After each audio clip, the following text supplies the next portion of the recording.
Howdy, everyone. Welcome to Tilson Live. I'm Eric Allery, part of the fourth generation of the Tilson family, coming to you live on Facebook and on YouTube, joined by Mrs. Dawn Dancer. How you doing today, Dawn? I'm doing great. How are you? Doing great, doing great. So once again, folks, we are live. It's Tuesday. We're at Tilson Homes. We're live on Facebook. We're live on YouTube. We are here to answer all of your questions about building a home on your land, which, by the way, is all we've ever done for the last 90 years, is build homes on people's land.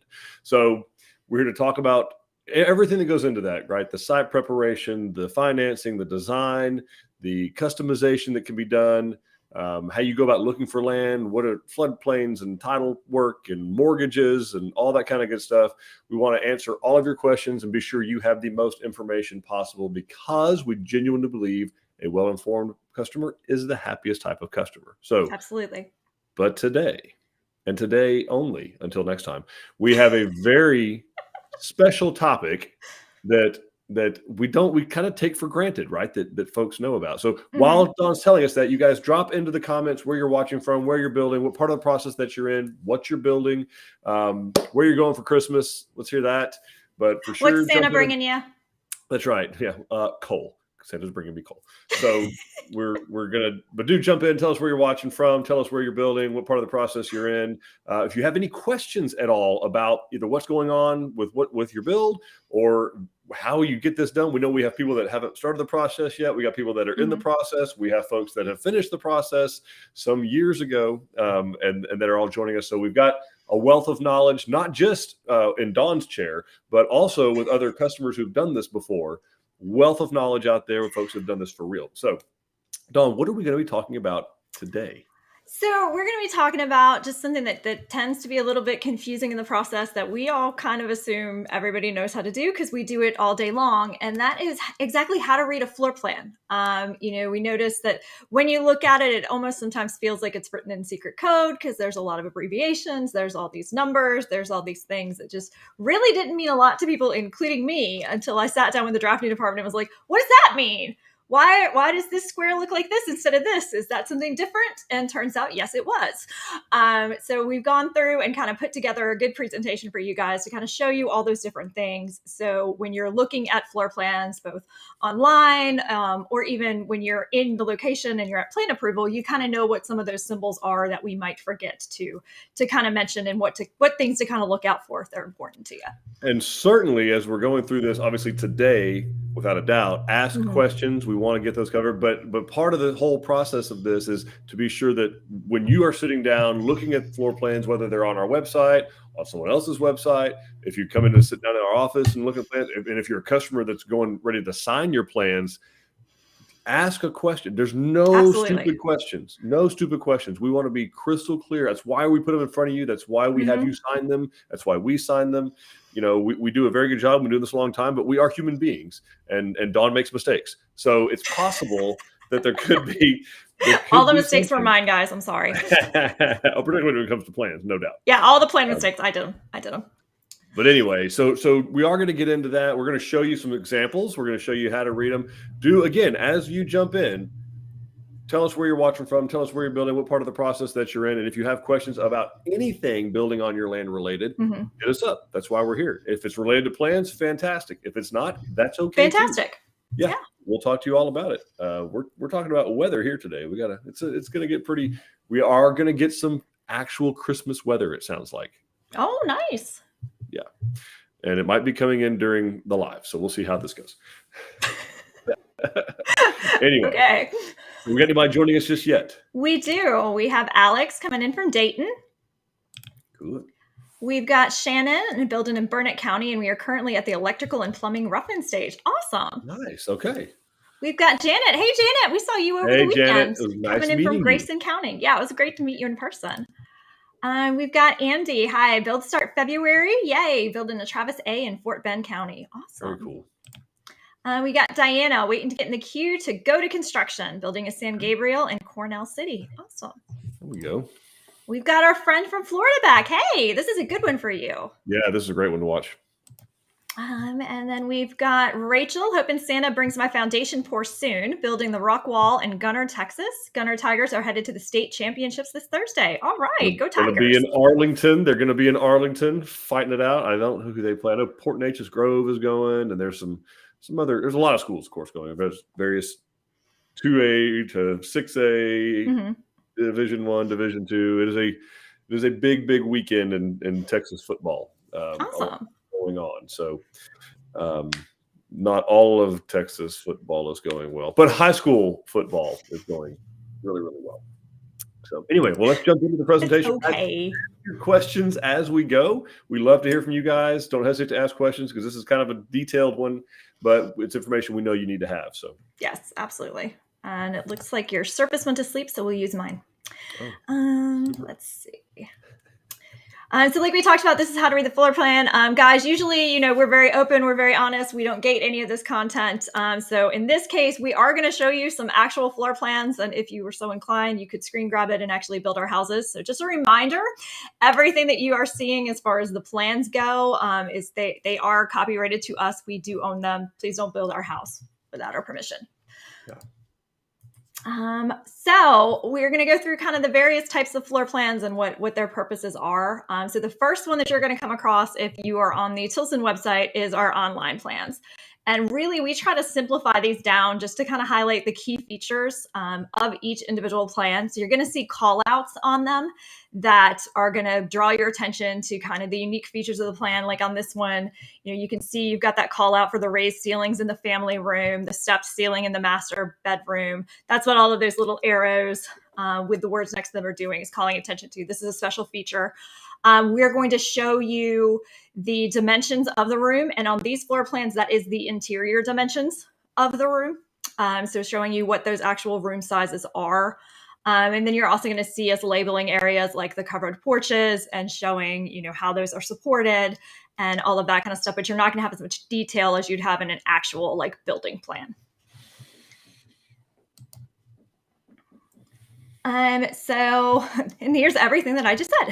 So kind of a zoom in on the call outs, like I was talking about, of featuring highlighting special features and things like that. Something to know when you're looking at the exterior walls, these are actually coded based on the symbols that you see there to let you know what the exterior materials are that we're using. So that top one that you'll see there, the solid black line, is going to be siding. In our case, it's hardy siding, so it's going to hardy siding. So it's either going to be the hardy plank or the board and batten on there. The next one down, where you see kind of that hatched line, that means that it's brick. So you still have the solid lines, but then you'll have the brick in front of that. The next one down, which is like the cross hatching, is showing you that it's a full stone product, so that instead of the brick, it's going to be stone in front of that wall. And then the very bottom, where you see where it's kind of run in lines, that's telling you that it's actually a wainscoting of masonry. So it's either going to be brick or stone. Drafting swears to me that it is an actual different width if it's stone versus brick, but I literally couldn't tell the difference. So I suggest looking at the exterior elevation because you can tell on there. But if you see that means it's a wainscoting. So it's coming, about a third to a quarter of the way up, and the rest is going to be siding above it. Yeah, it's so, and the plans, they're done in such a small scale, it would be virtually impossible to tell the difference. So yeah, definitely give yourself some time to look at the elevation. So that's great advice.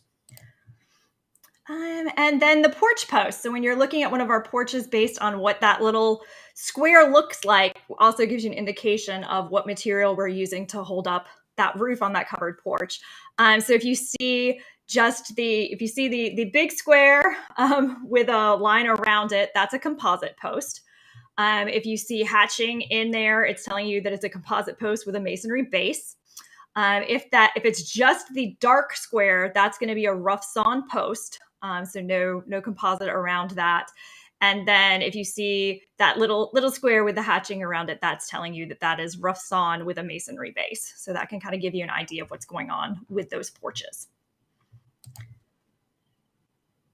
Exactly. So then you get into what we have in the offices. So that's what's on the website. That's what you're looking at on there. And then we have in our offices what we have work copies. So these are actually scaled plans. They're a little bit more detailed. They're not as detailed as a full set of plans, but when you sit down and come in and make an appointment with a consultant and you have a plan or two or three picked out that you want to take a look at or start customizing, you're going to look at one of these. They're going to pull out one of these. They're probably going to pull out a scale of some sort.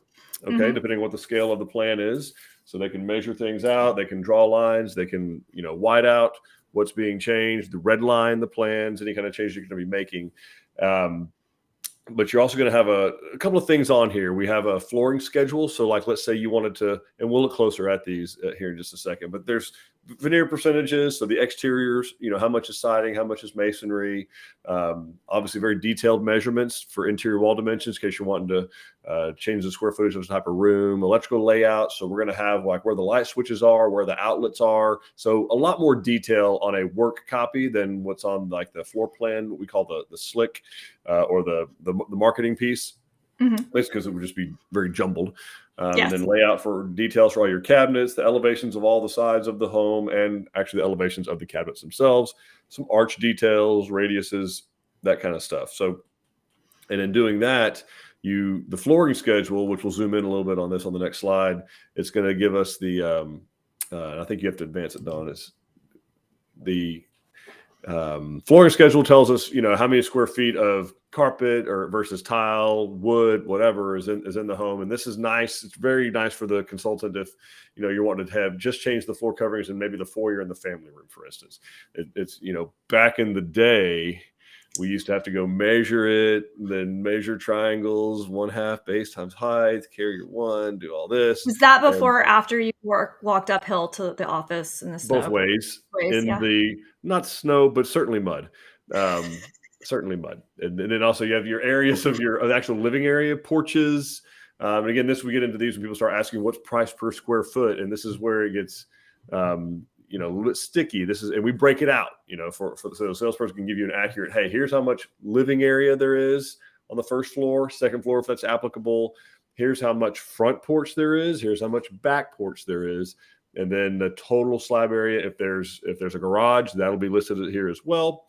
So those are the main things. And then the lastly would be your exterior veneer percentages. And this really comes into play a couple of ways. One is there are a lot of subdivisions out there, architecture control committees, property owners associations that do have masonry requirements, minimum percentage of masonry. I've seen 30%, 50%, 60%, 100%. So this 100% is pretty easy. That was an easy one to do. Yeah. You're kind of, you are, you aren't. But then also they have, if they want to do 60, then we can get the percentages broke out here, which we really, really appreciate drafting doing. We've come a long way in this instead of having to, again, measure length times wide on every offset and then hope you get it right and hope that your dad doesn't grade you wrong. And anyway, trauma of turning in deals with wrong amounts of masonry. Finally, also in the details of the work copy, you're going to have your electrical symbols. So, where the smoke detectors are located, outlets are located, whether they're 110, 220, wall switches, coaxials. We use Cat 5e or telephone jacks, recessed light versus a ceiling fan versus some type of other ceiling light. It could be a hanging fixture, it could be a flush mounted fixture. And then, of course, your vanity lights that are in the restrooms. And those are all located on the plan. And which is really, really helpful. Now, there's other things on the plan too that Don's going to talk about with windows, and then here in a second we're going to look at an actual work copy. But do drop your question. We may have a couple questions here. Yeah, let's go ahead and do some questions real quick. While I still have internet. All right. Well, Janet is sharing that Saturday was fun, informative, and best of all, nice to meet you and other great Tilson folks. Oh, that's so sweet. I'm so glad you enjoyed it. We've got Thomas fixing to leave the office and meet the building superintendent at our building site. Super excited for the next steps. Awesome. That's great. We have Diana has a question. A couple of weeks ago, Eric mentioned sizes of propane or gas ovens. How big are your usual standalone gas ranges? All right, the usual ones are 30 inches. Great question, Diana. So if you do a gas range, really the standard gas or electric is going to be a 30-inch gas. Now, when we say one piece, so standalone, well said, that's what we call a one-piece range and oven, one-piece R&O, which, by the way, is how it'll be listed on the plan, if there is one. And then also, you can get up to 36 or even larger, 42. Typically, when you get into those and they're one piece, it is a dual fuel. So it's going to be gas and electric. Typically, it's a gas type of cooktop and then electric on the ovens, convection typically. That is a dual fuel. So that's and then on ovens, like you can ask this with built-in wall oven, the largest you can get is 24-inch. They just gas ovens just don't get bigger than that. If you want to get bigger than the 24-inch, which we don't even do, you can get them. We don't do them typically. We typically are doing at least 27-inch, if not standard is 30-inch oven. So you need like a 33-inch wall cabinet. But as far as gas goes, one piece gas range, our standard's gonna be 30-inch. Okay. All right. Julie is saying, I'm so glad y'all do this live often. I missed some things because I didn't know enough about reading plans. Everybody should take plan reading 101 when they build. P.S. We're projected to close 1/25/23. Awesome. So excited that you're at the date. Yeah. And let's see. Andy is asking, who should I talk to if I'm worried about my plans with Tilson? I finalized everything with one sales rep who ended up leaving Tilson, mid of us working together, and now have someone new. Concerns are the handoff between reps, and hopefully the guy who left on good terms and was doing his job until the very end. Okay. Yeah. So what I recommend doing is talking to obviously the sales consultant you have now, and then in addition to that, we have a regional sales manager over every location. And so asked to speak to them, which, by the way, that helps with that consistency because they typically do a full-on audit of your plans and everything else along with the file. So they'll look at your site evaluation, customer additional responsibilities, the plans, the options addendum, all that's typically audited. But it would be no problem to go in, Andy, and sit down with the regional sales manager and your sales consultant, go through the plans with a fine-tooth comb if you're concerned about it. There'll be no qualms about that whatsoever. Make that happen. Okay, perfect. Linda's saying, hi, I'm watching from Arlington. We just signed our loan agreement yesterday. Our Whitney D is all done and it's ours. Oh, yay, we're closing. Congratulations. I'm so excited to move in, but taking our time to do it. Thank you for everything. Thank you, Linda. That sounds like she's telling us goodbye, though, which makes me sad. We don't do no. It's not goodbye. It's not goodbye. All right. Alex is asking, does Tilson only run Cat 5e or will you run Cat 6 if requested? We will run Cat 6 if requested. I think actually one of the bright minds on here, Mr. Reeves, in fact, answered that. Oh, yeah. But do request it because it does vary from region to region as to whether or not they're going to do that standard. I mean, we know they're all going to use minimum Cat 5e, which is why we put that on there. Some do charge additional to do Cat 6. Honestly, I don't know enough about audio video to be able to speak too freely about that. I will say that I guarantee you I have Cat 5e in here, and anytime I lose video, it's not got anything to do with the connectivity. It has to do with what's happening outside the walls. So but I have heard that Cat 6 is better for running video, and maybe that's true. I cursed it. Maybe that's true if you're doing. You shouldn't have said anything. I know. But, from a receiver to an actual video projector or screen of some sort, I just don't know enough about it. So okay, sounds like Mr. Reeves might though. Yeah. Alfredo is asking, our second appraisal came back $95,000 lower than the first appraisal. How is this possible, and can we appeal the second appraisal? One way it's possible, Alfredo, is that there's a comparable home somewhere in the area that closed significantly lower. That's how it happens. So the initial appraisal being done, obviously probably quite some time ago, when the market was a little bit different, and then maybe somebody just had to unload their house, and that's unfortunate. That's bad luck. Really, really bad luck, unfortunately, and it goes into the MLS at whatever the closing price is. So we had a neighbor somewhere in the area that got picked up as a comp. So the way to appeal it is speak to the loan officer, tell them that you really you don't agree with the appraisal, you'd like to appeal it or find another, just know that if in doing so, you may have to pay for another appraisal, but it may very well be worth it. But there's no guarantee that it's going to be raised. Okay. All right. Edgar Sharon, currently building in Rockport. Great experience. Glad to hear that. No. Very cool. Our friend in Florida is asking, how wide are your stairs? Are they wide enough for furniture to pass through?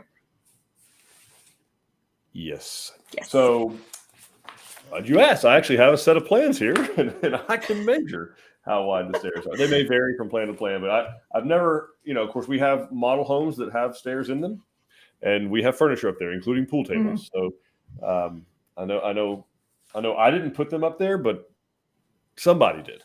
So you're looking a little over 3 feet for sure.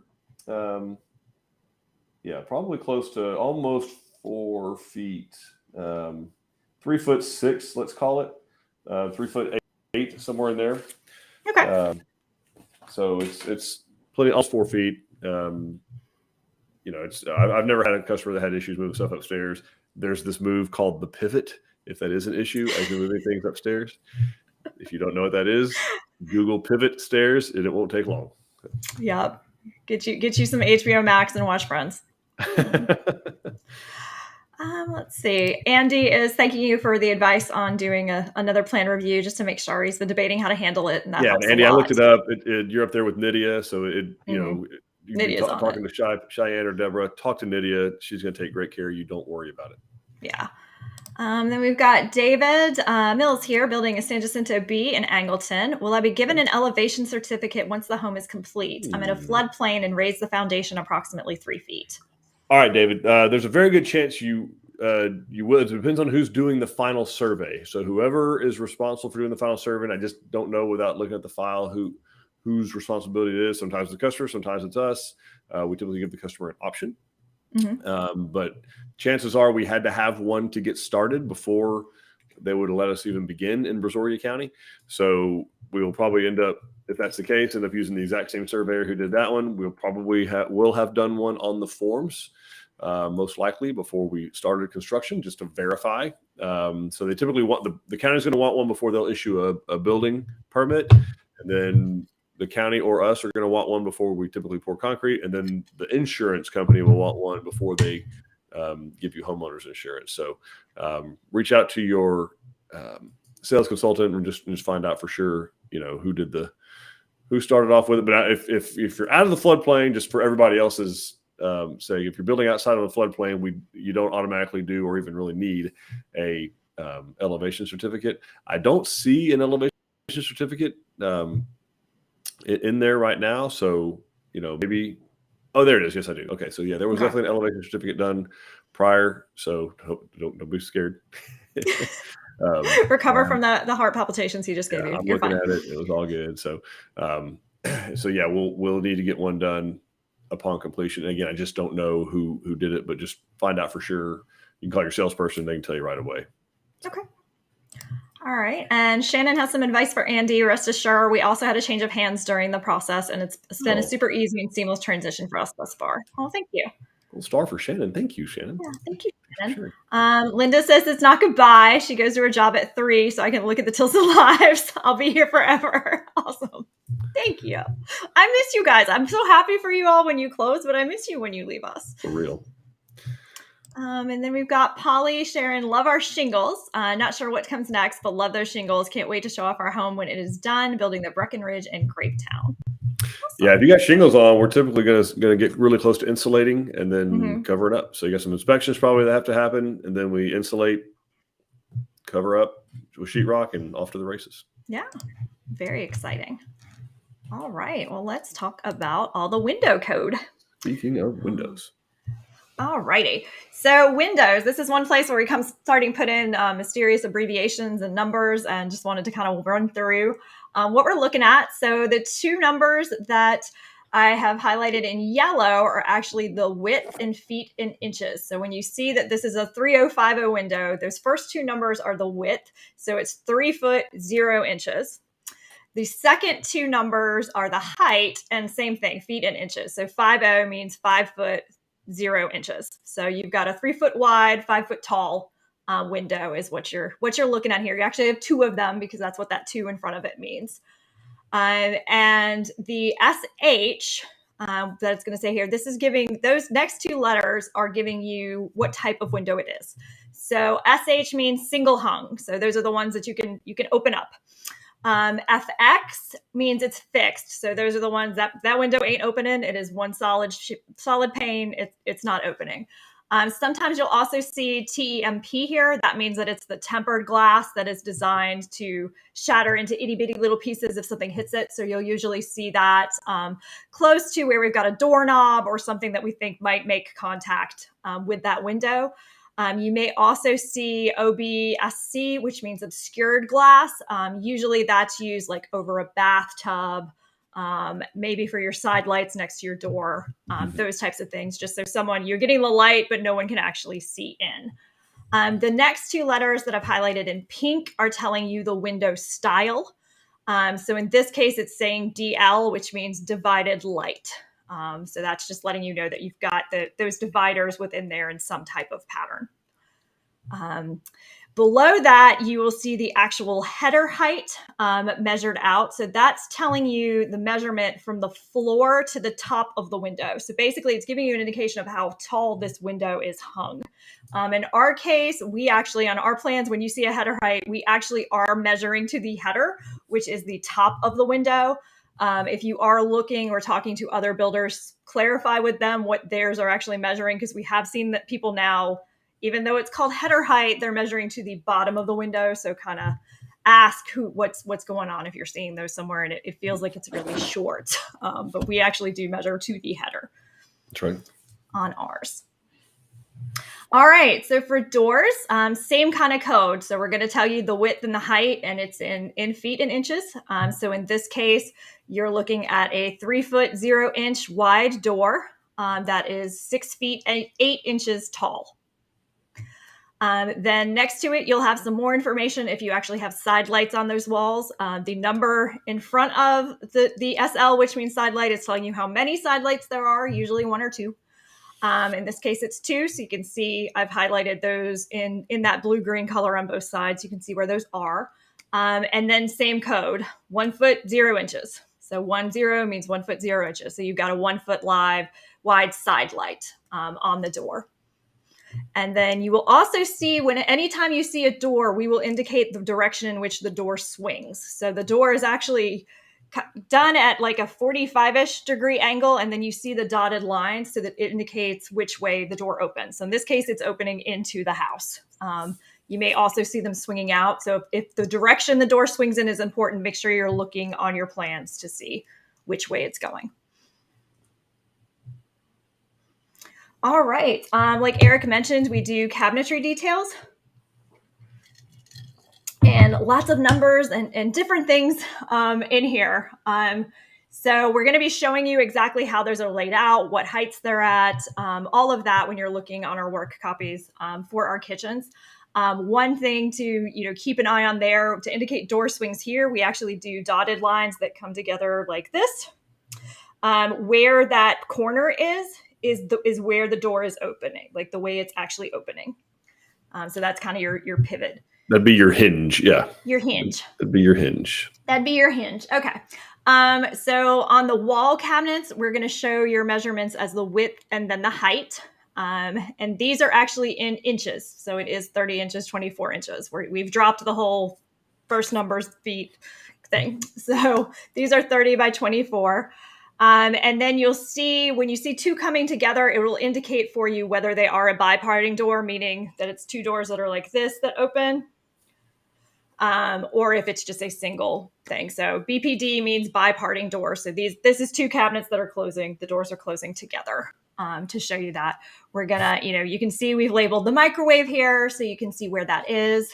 We've also indicated the inches of offset because we've got some height in those cabinets for visual interest. So you'll see that we're indicating one is 6 inches lower than the 2 on the side are 6 inches lower than the one in the middle when we're hanging them. You may see a note, that blue indicator there. That one is a corner wall cabinet. Obviously, when we're showing you the kitchen, we're only showing you one wall at a time. So we're indicating when there's an end panel. And CWC means it's actually a corner cabinet. So that door is actually opening in the corner of the home there when you see that. Down at your base cabinets, you're going to see the first number, again, is the width.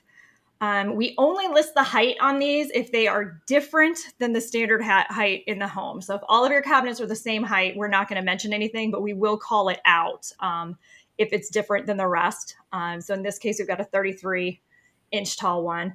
And then same thing with depth. We'll only call that out if it's different. This particular one, because it's your cooktop, your cabinet is 27 inches deep. Then this is also on the plan where we're going to indicate any type of special features that might be inside those cabinets. So you can see in green that STK, that means it's a slide out kit, better known as a slide out tray. So that is when you have, instead of the fixed shelves, you actually have those trays that slide out so you can get all the way to the back. You may also see what's kind of in that bluish color mentioned when it says BF, that means base filler. So this is an area where there is, cabinets are only made in certain dimensions. So we may need some extra filler kind of frontage to you not to have a hole there before we put your countertops on. So that's indicating that we're using that. And then whatever number there is whatever inches. So in this case, we're putting 3 inches of filler there so that there's not a gap in between the cabinets. All right. Do we want to show everybody a real work copy? Let's check out a real work copy, shall we? All right. I'm going to go full screen for this because these get really detailed. Yes, a lot of detail. See if I can zoom in a little more too and help out.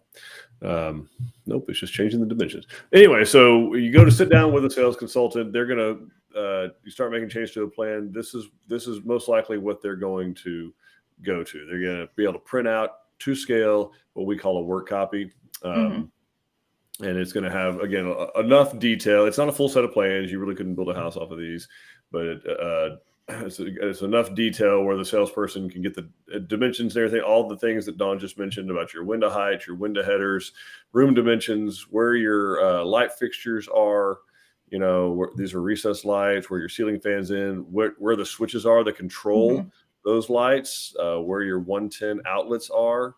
So we got, a little bit of detail there, being able to show folks, there we go. Like here in the master, you've got recess, it's got a stepped up ceiling. So, it goes from an 8-foot ceiling to a 9-foot ceiling. In here, 8 to 8.6 to 9. What the interior dimensions are of this room. We got 2, 3-foot by 6-foot single hung windows at a 6-foot 10-inch header height, where the AC pad is going to be. So it's a pretty good level of detail. Being able to, so the salesperson can have a conversation with the customer, hey, look, I really, I like how this is, but I don't want this to be like an arch. I want this to be just all open. I don't want this post here, for instance. So they may, we may have to find out what we got to do to remove that post. And what we come down here and look at is say, okay, well, that's this right here. Customer may say, hey, I don't want this post here. I want this just to be one big arch across here, or I want it to be just squared off opening here.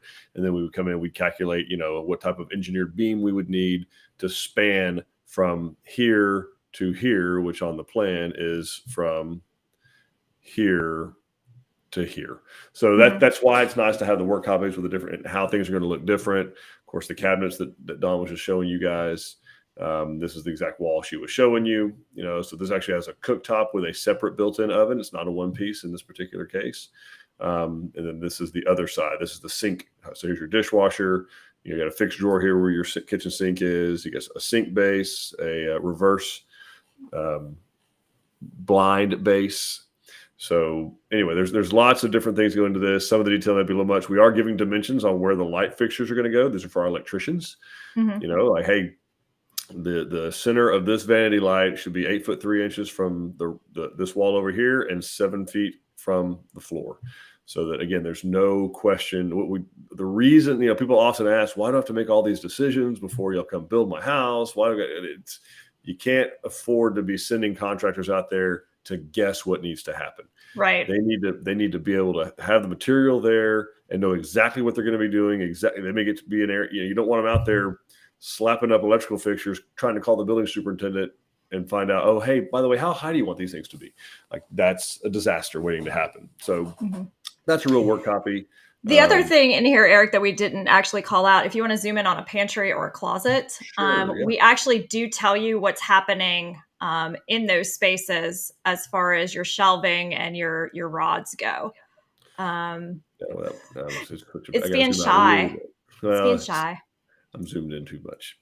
So here we go. So like right there in that pantry where it says 5SH, that means that there are 5 shelves in that space. And like in a closet, that's either going to give you that same thing of like a shelf count, or it's going to say like what I'll Eric give is them out highlighting right now, 2S and 2R. That means there's 2 shelves and 2 rods for you to hang clothes. And then the other one, 1 shelf and 1 rod. So there's a whole lot of detail on these plans. So you can really kind of envision what you're getting. Yep. Great feedback. All right. See if we have any questions, and then Absolutely. well, we can go ahead and do the work copy, I guess, that's marked up. A customer sits down and makes changes. I'm sorry, I had that up as well. Okay. So yes. So what we've got here, so this would have been one that the customer sat down with the salesperson. I mean, pretty simple. They didn't make a whole lot of floor plan changes. In fact, none that I can tell. What they did do is they wanted their like some TV outlets 72 inches high. That's what this is indicating. Oh no, get off of there. Oh boy. We're doing floodlights. So the customer wanted some floodlights. This is a floodlight with motion detectors. They had some 110 outlets put in the soffits, presumably for Christmas lights. So, and basically they just moved all of the outlets that have all the coax and TV preparation stuff up to 6 feet off of the ground. So they want to hang the TVs on the wall and want to be able to conceal the outlets and coax and RJ45 behind there. And then these other things would all correspond. These numbers correspond to what we call a work copy red line. So there's a corresponding document that our drafting team can go reference to be sure that it's basically a to-do list. You run down the list starting from 1 and get all the way down to 22 to make sure that you've got everything ticked off the list and you're good. They did some vinyl floor, some luxury vinyl plank in the flex room and in the hallway and in the foyer. So, that's all indicated on here as well. And then Andy, who was concerned, like when you get with Nydia and all of them, what they're going to do, every single one of those numbers correlates to a line item in that to-do list that Eric was talking about. So the first thing they're going to do is pull out that list with you and then go through and make sure that we've got everything. Because even in that file, there is a notation from drafting that says, yes, I added this into the plan. So that's how we're tracking that we picked up all those changes. So you guys can just pick up those documents and go through them so you can be sure that we've got everything. Great points. All right. Let's see if we've got any other questions. Rachel is asking, how long is the current build process after the foundation is poured? They are currently doing dirt work. Yeah, I think I looked up, she's in Grayson County. I think you're looking at about 225 days, roundabouts, maybe faster, maybe a little longer, but that's what they're shooting for.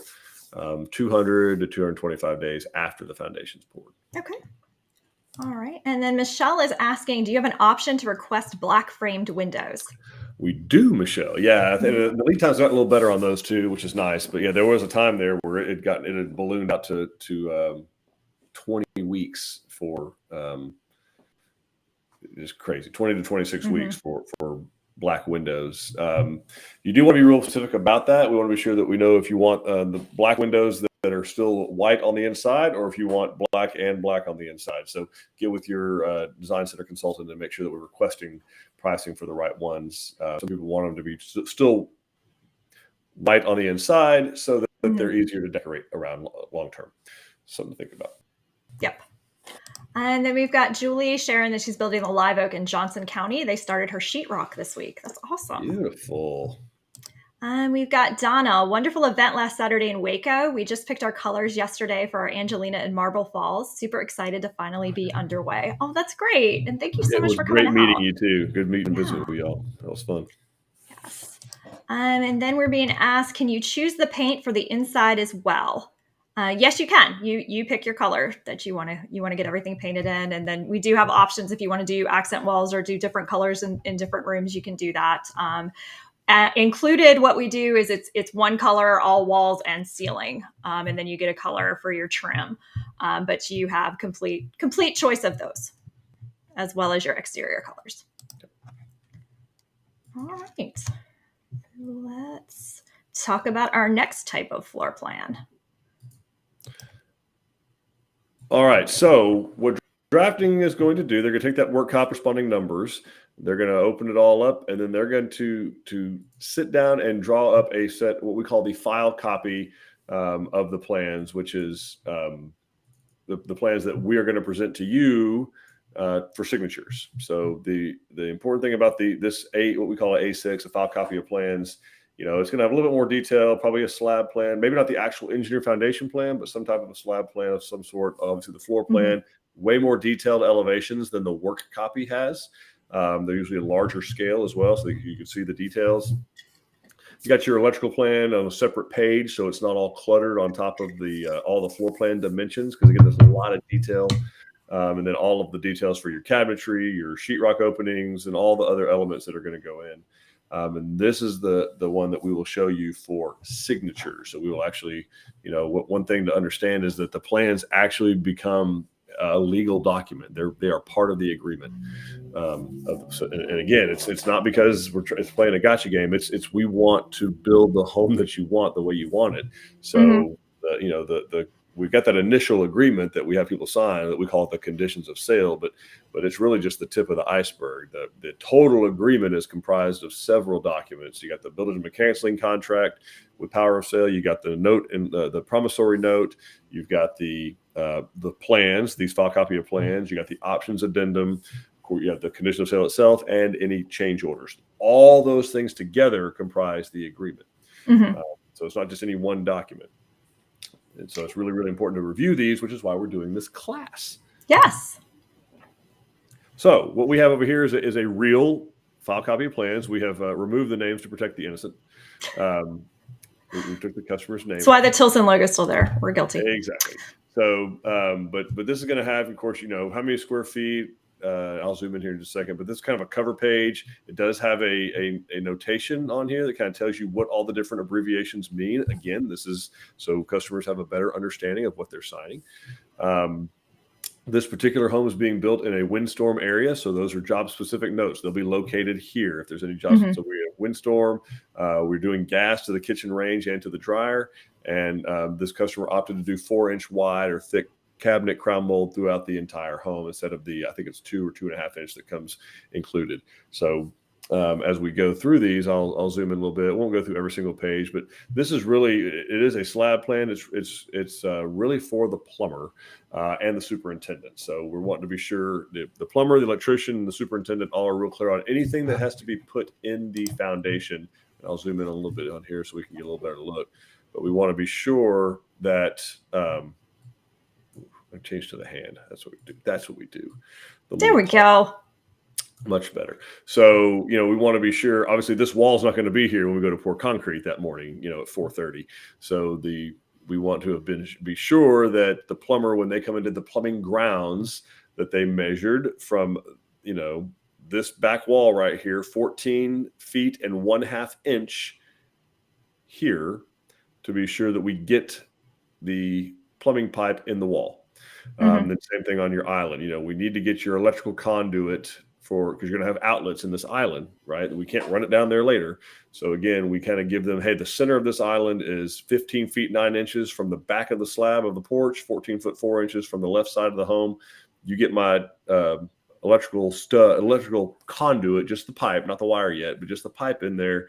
Get that as close to that as possible, and then it'll typically run out to this wall or to the outside. So some place where we'll be able to get electricity to it later, typically this wall. That's what this little 3/4 inch conduit to island builder to verify. That's what that means.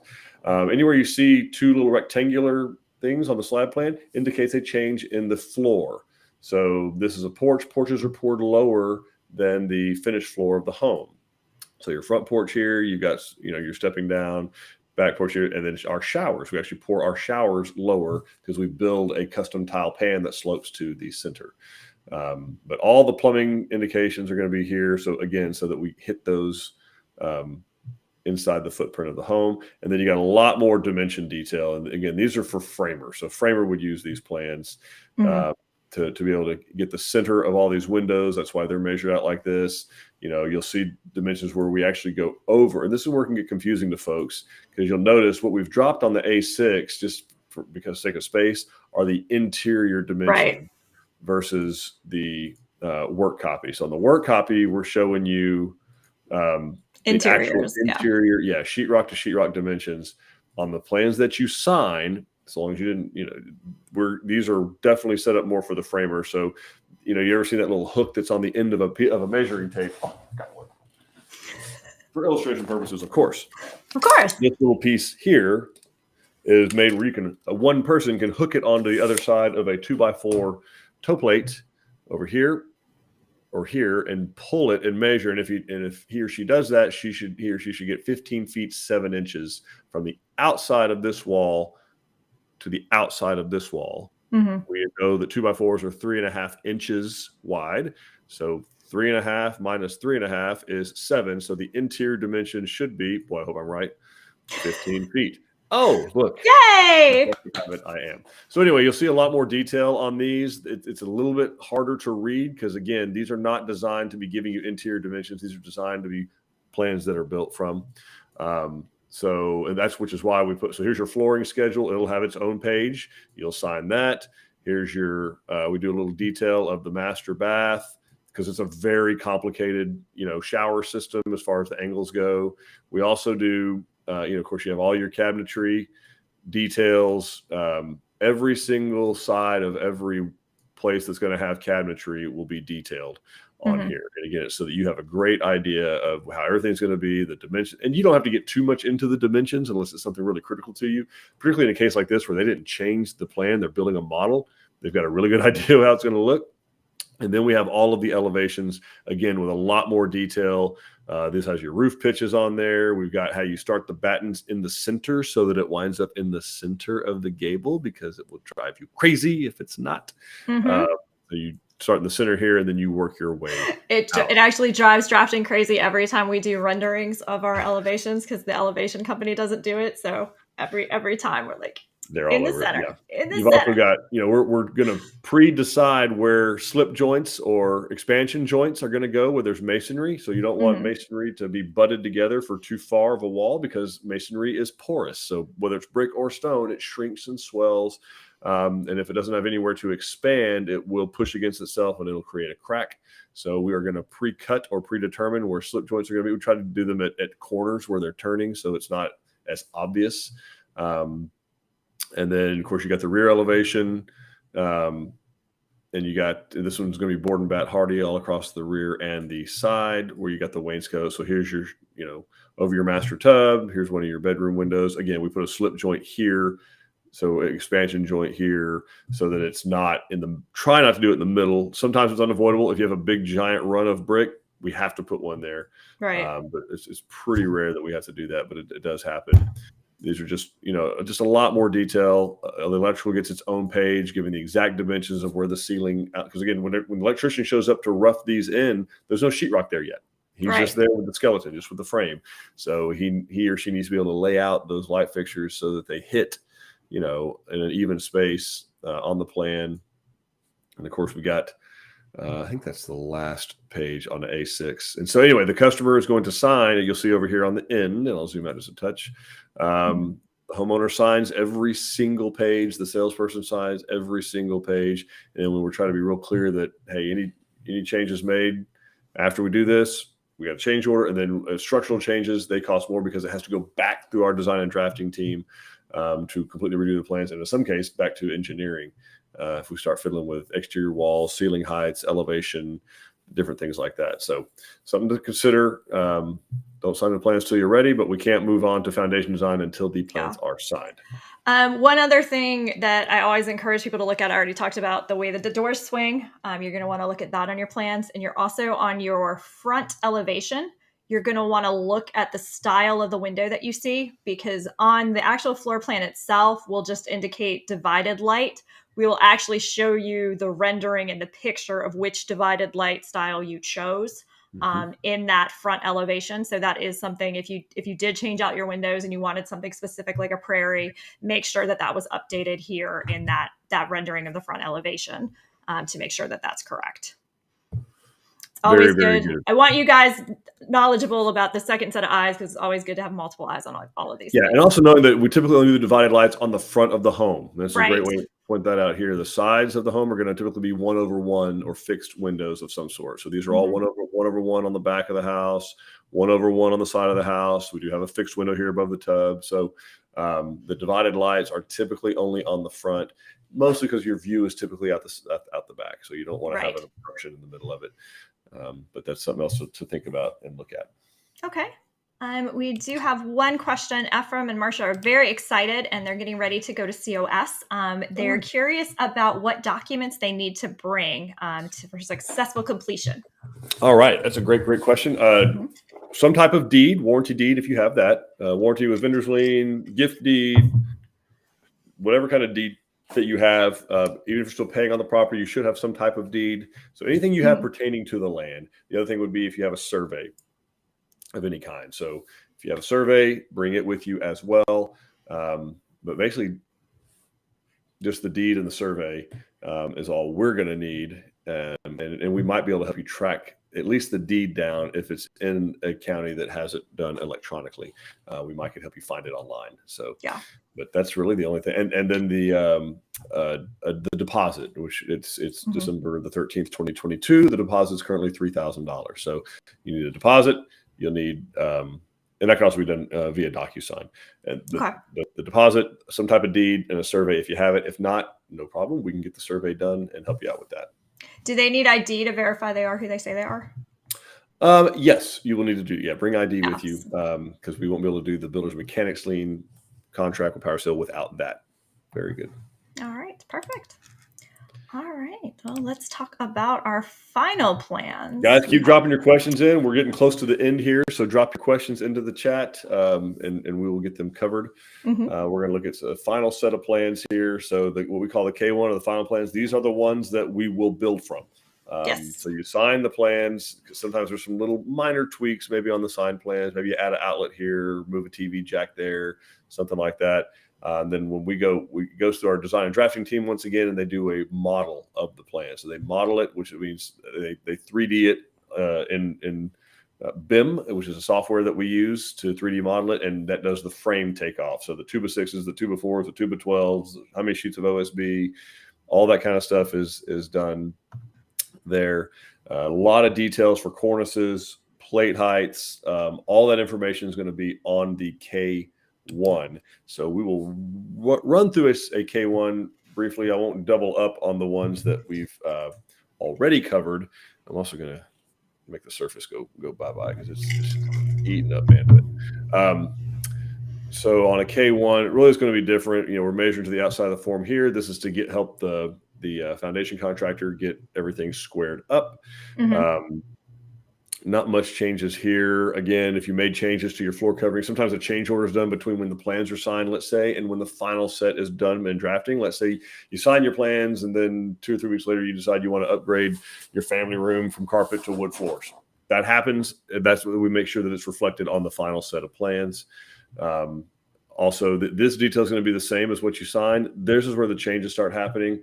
So we're doing what has ventilated soffit versus non-vented soffit. So for instance, this house is in climate zone 2, which means it's going to have a ridge vent. It's going to have a bat and blown house, bat insulation and blown in the attic, which means it will have ventilated soffit all the way around. Sometimes it varies on your on your gables. It doesn't matter because they're sealed anyway. And then these all correspond here. All these blue circles, they correspond with some type of a cornice detail.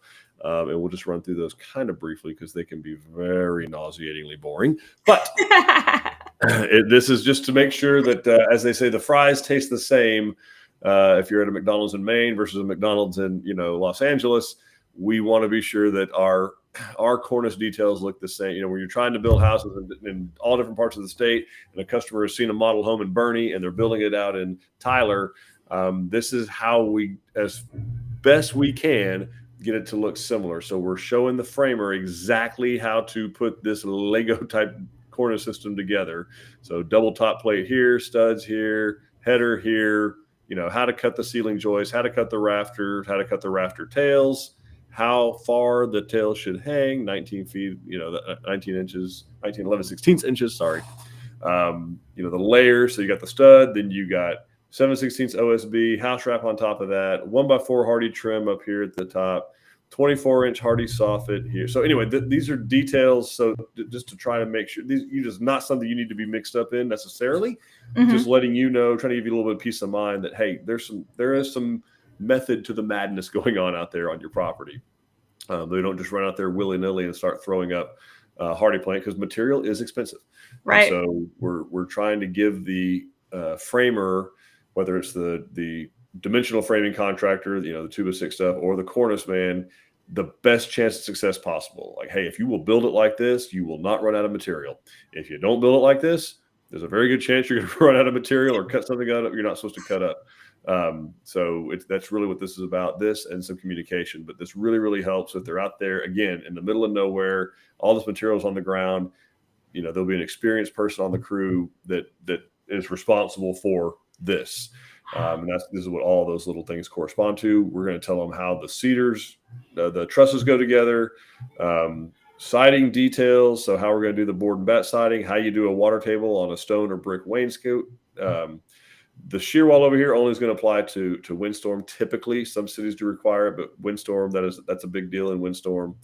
And again, you got more details here, but these are not as mission critical for the homeowner to sign off on, other than, just as kind of, but you will get a set of these plans when your house goes to construction. And this is kind of a truly a color coded, here's how the things go together. This is what length of material you should use in all the different places, what plate heights are going to be. It's all color coded. And again, this is an effort to just prevent a framer from showing up and just start cutting up material.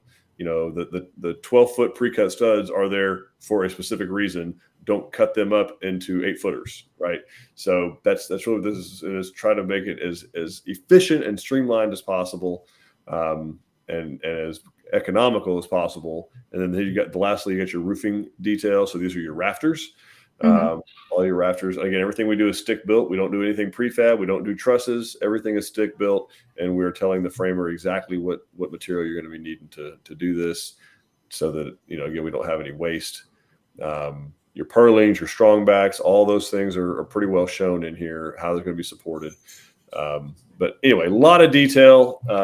I know it is a lot. But it's important, and it's important for you to know, have the peace of mind to know that we've put a lot of thought into how these homes are supposed to go together. Yeah. So with that, I think there might be another question or two. We will do a last call of questions, guys. We want to get all your questions answered. So please come in and tell us your questions. So Martina is asking, is the paint standard flat or eggshell? Flat. Great question, Martina. It is flat paint. Touches up a little bit easier. It's probably not as washable as eggshell, but it does touch up a little easier. Also casts a little bit less shadow. So something to think about. All right. And then Doug is asking at what point he'll get a copy of his K1 drawings. He's slotted for a January start in Burnett. Yep. So typically it's at the pre-construction meeting. We'll have the K1s ready for you there. I believe I'm right about that, but that's when the K1s are ready to go. And again, Doug, it's only matters if you made a bunch of changes to your plans when you signed them. If you didn't make a bunch of changes to your plans when you signed them, it's not going to look any different really, other than just cornice details. Okay. That'll make you go cross-eyed. So all right. And then Efren and Marcia are asking, how much time is it in between contract signing to when building will actually start? That depends quite a lot on where you're building, Ephraim. So it depends on where you're building. Some areas, we're ready to go in 90 to 120 days. Other areas, it's taking 180 to 200 days. It just depends on, is there an ACC or property owner association involved? Is there a city or subdivision involved? Or is it just out in an unincorporated area of the county? If it's unincorporated county and it's outside of a floodplain, Delta County, it's going to go pretty quick there. So it's the financing is going to be the only thing typically out there that takes longer, only because nothing else takes long, not because financing is harder out there, just because you're not going to have to worry about a whole lot of, there's not a bunch of permitting shenanigans going on in Delta County. There's not a lot of architectural review or anything like that happening. So that it can be one of those faster time frames if all the other stuff, the financing and the land title and all that is squared away. It could be 90, 120 days. Okay, perfect. I'm excited for y'all. Y'all have been hanging with us for a while. So Long time, it's yeah. exciting that you're getting ready to go. That is all the questions that I see, Eric. Beautiful. Well, guys, perfect timing. I know. Right at 3:00. So we are super grateful that you joined us. We were great to see each and every one of you that came to the Waco Behind the Sheetrock tour. That was awesome. I hope you got a lot of information from that. It was great meeting you guys. Yeah, absolutely. It was so nice to see everybody. We'll be able to do that again not too long from now. We got one going down in San Marcos. We'll be starting. The Paladuro is getting fully underway down there, so we'll be able to do it in a different part of the state. So we will do it again down there, and it'll be a great event. So it's underway. The Waco models are ready for installation and sheetrock, so that's coming next. And then, it's off to the races. So, yeah, it's very exciting. So we're grateful that each and every one of you watched this. We're so happy that you joined us today. We hope this is helpful. We got information all over the place, guys. You can go to YouTube. You can go to our Facebook page, the website. All 12 design centers are open 7 days a week. Instagram page. Dawn has people on TikTok doing things and shenanigans. Shenanigans. So anyway, we hope to hear from you soon, and we genuinely soon hope to make you part of the Tilson family, and we will see you guys later. Bye, everybody.